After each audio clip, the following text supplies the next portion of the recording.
All right, so I normally won't do too much on video, but as I go around the process, do some vlogging, just because why not?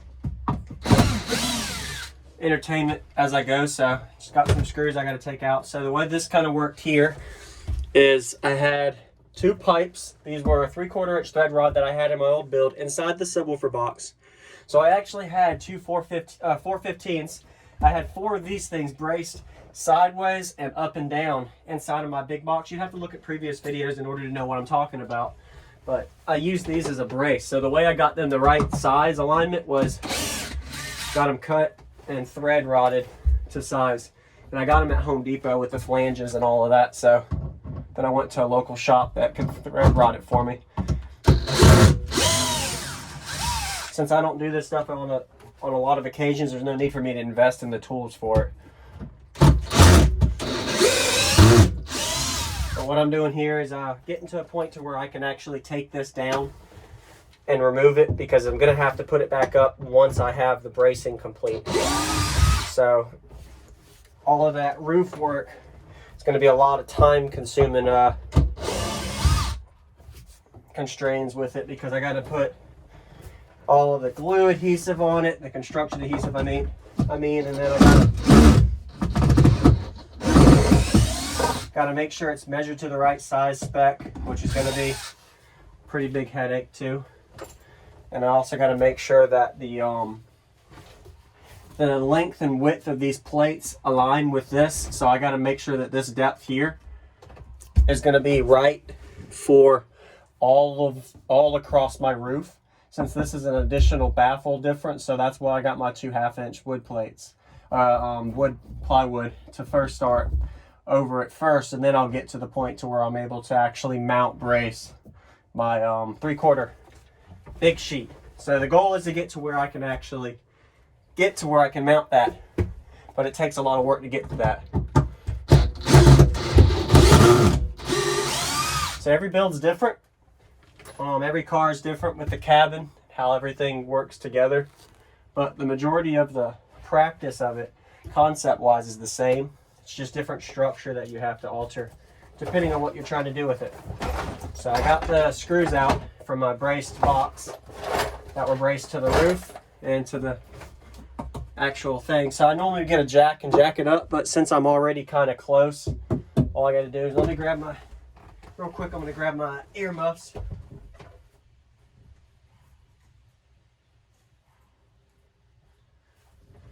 Because I'm going to be clinging on some wood and metal, so I just wear earmuffs whenever I'm doing this. Got a hammer here, and let's see if I can pop it out. So I'll hold this and there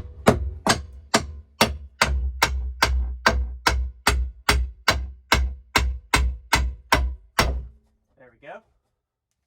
So you saw how it dropped that much. I don't know if you can see it on video or not, but I literally dropped probably about a whole inch on that front.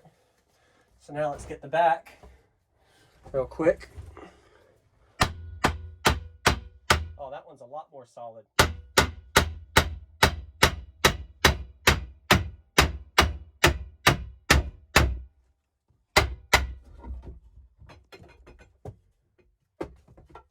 Woo. The whole thing dropped like a lot. Probably 1.5 inches on that back one. A little bit more bracing in there. But that literally helped me gain. You have to watch the other video if you haven't. But I gained, I can't recall what I gained. It was like 3/4 of a dB. Or something like that. Literally just by me bracing those 2 roofs. So I don't know if that would be the majority of my gain. I'm hoping there's more gain with a full roof versus instead of just the half roof. Or not half roof. The bracing flex. Metal bracing part of the roof, so not the whole roof. Sorry about that. Alright, so I got that out. So now I just gotta get the other one out. And that was just screwed to the floor. Screwed in those holes you can see on the wood. And it literally dropped about 2 inches, yeah.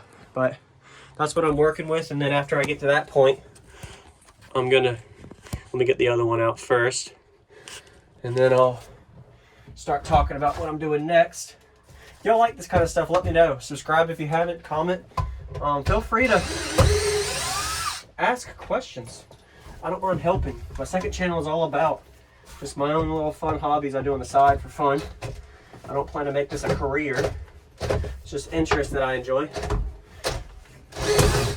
My charger's dying on my drill. I got a DeWalt. I've used it for a couple of builds. I've never built for anybody else. A couple people have asked me that. Actually, I get hundreds of messages every year saying, hey man, can you build me a box? Can you design me a box?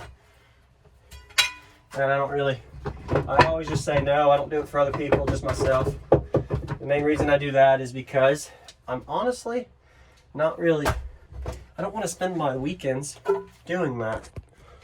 And just too much dedicated time. I like to have a personal life too, family. Anyway, aside from that, for everybody still watching. So yep, there we go. Got my bracing out. So that's how it's looking. So now I got to get this out. So that's the next step. Get to where this stuff comes out. We'll find out how easily it comes off, but you can tell the difference of the Dynamat there. But what I have to do is take this off in order for me to get to the metal surface. And then I got some acetone to clean it off. And then we'll go from there. But yeah, get this set back up. All right. So what I'm working on next is getting this stuff off. We'll see how easy it is. Just use my body weight. Hopefully it doesn't tear. And hopefully it doesn't get too gooey. But it's looking like there's going to be some goo. Depending on what type you install, this could be an interesting topic for some people.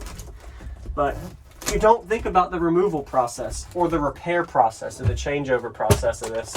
You just think about the initial install. I would say the average person isn't really worried about taking it out.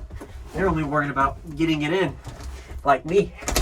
I didn't even think about it. So now here I am taking it out and I'm like, oh gosh. Hopefully it doesn't have too much sticky adhesive on it doing this. I really hope it just comes right off. And if I don't let it stick too much together, I honestly could reuse it. The reusable Dynamat, or whatever it's called. First piece down.